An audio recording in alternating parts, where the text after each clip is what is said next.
Dans les desseins divins, en ce qui concerne Moïse, le moment vint de l'appel. Moïse et Israël étaient prêts. Le roi d'Égypte était mort, celui qui avait connu Moïse au temps de sa jeunesse, et le peuple d'Israël gémissait sous un esclavage chaque jour plus pesant. Dieu entendit leurs gémissements, et il se souvint de son alliance avec Abraham, Exode 2, 24.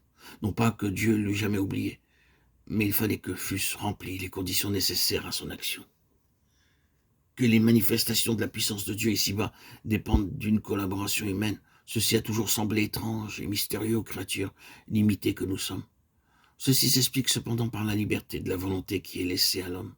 Dieu ne peut nous délivrer de l'esclavage si nous ne désirons pas qu'il accomplisse ses délivrances. Il lui faut donc permettre l'épreuve, ou l'affliction, ou la détresse, pour nous amener à lui demander de faire ce qu'il peut et désire accomplir, longtemps avant que nous ne l'en prions.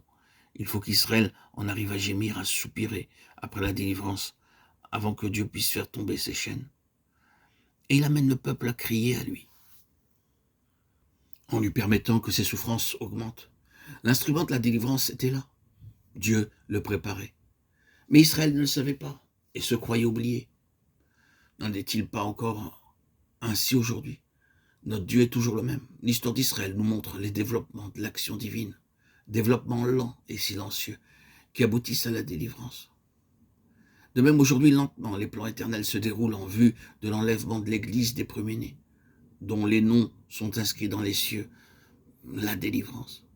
Si nous demeurons dans la retraite secrète du souverain et avec lui dans son conseil, si nous considérons depuis le sommet les choses de ce temps-ci, nous discernons les signes des temps qui annoncent la venue du Seigneur. Maintenant qu'Israël est prêt, Moïse peut être averti que l'heure de l'action a sonné. La façon dont Dieu agit avec celui qu'il a choisi est très significative. Il le rencontre dans le chemin de tous les jours, le chemin du devoir, alors qu'il fait paître le troupeau de Jéthro, près du mont Horeb.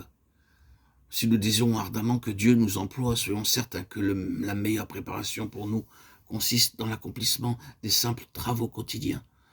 Nous serons alors prêts pour l'appel de Dieu, quand lui-même sera prêt à nous employer. C'est par une flamme de feu dans un buisson que l'Éternel attire l'attention de Moïse. Et ce qui est étrange, c'est que le buisson ne se consume pas. Je veux me détourner pour voir cette grande vision, dit Moïse, et pourquoi le buisson ne se consume pas. Exode 3.3. Un buisson en feu qu'aucune main d'homme n'a allumé et qui continue de brûler sans combustible. Image pour Moïse de ce que Dieu pourrait faire avec lui, image pour les enfants de Dieu dans tous les âges de la grâce de celui qui veut bien venir demeurer en de pauvres vases de terre, aussi insignifiant que le buisson, avant que l'ange de l'Éternel l'eût embrasé. Moïse s'approche et Dieu lui parle. Comme il a parlé à bon nombre d'entre nous, il l'appelle par son nom, car les messages de Dieu sont toujours personnels, directs. Un tiers n'est point nécessaire pour nous les appliquer, pour nous dire « tu es cet homme-là ». Quand Dieu parle, nous oublions nos voisins et nous savons à qui il s'adresse. Mais il faut que Moïse sache que c'est une chose extrêmement solennelle que de rencontrer Dieu, même lorsque ce n'est pas encore face à face. Moïse, le lieu sur lequel tu te tiens est une terre sainte, alors qu'un instant auparavant c'était un terrain ordinaire.